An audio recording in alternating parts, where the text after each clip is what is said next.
कुबद कांचड़ी चढ़ घी चित पे तू होया मनुष्य नागरे।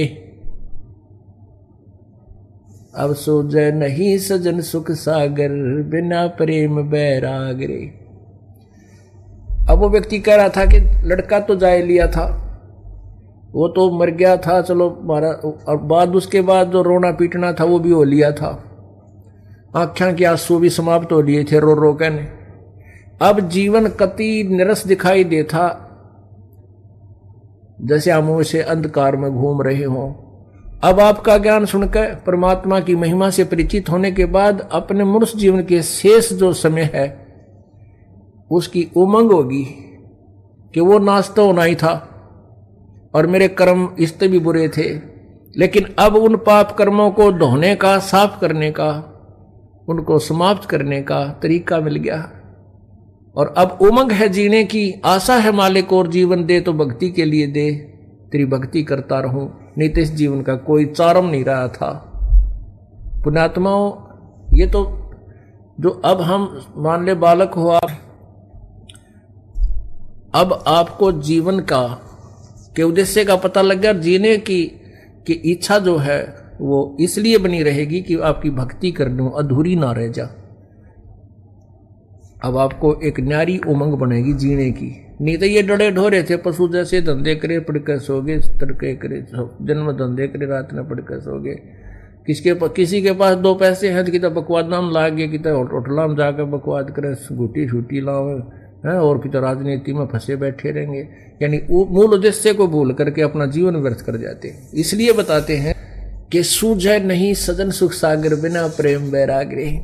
परमात्मा का ज्ञान हो गया, मनुष्य जीवन किस लिए हमें मिला था ये पता लग गया, और वो उद्देश्य पूरा हो गया, क्योंकि मनुष्य जीवन में सत भक्ति करनी चाहिए। अगर भक्ति करे तो सत्य करे, सत्य का मीन है शास्त्र अनुकूल करे।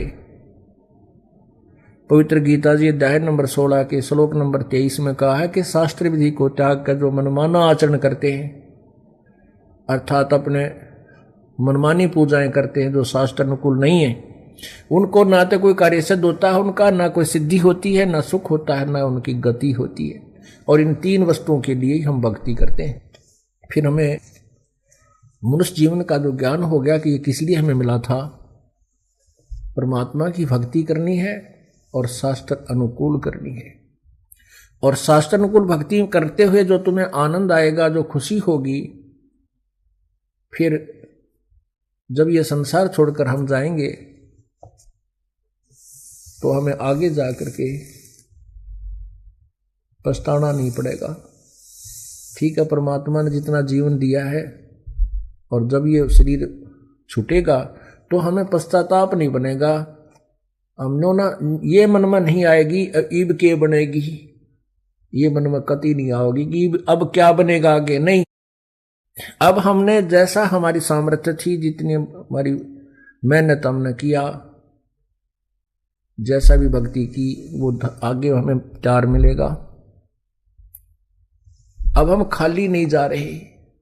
जैसे बच्चे सब एग्जाम में बैठते हैं, जिन्होंने शिक्षा ग्रहण कर रखी है, खूब पढ़ाई कर रखी है, अभ्यास कर रखा है अपने पूरे वर्ष में, तो वो घबरा कर नहीं जाते, उसमें थोड़ी सी घबराहट होती है, ज़्यादा नहीं। और जो किसी ने किताबें ठाके ना देखी, कभी पढ़े ही नहीं, तो फिर वो जाते हैं, उनको पता होता है कि ये बूंदी बनेगी, के लिख का आऊँगा कुछ याद है को नहीं।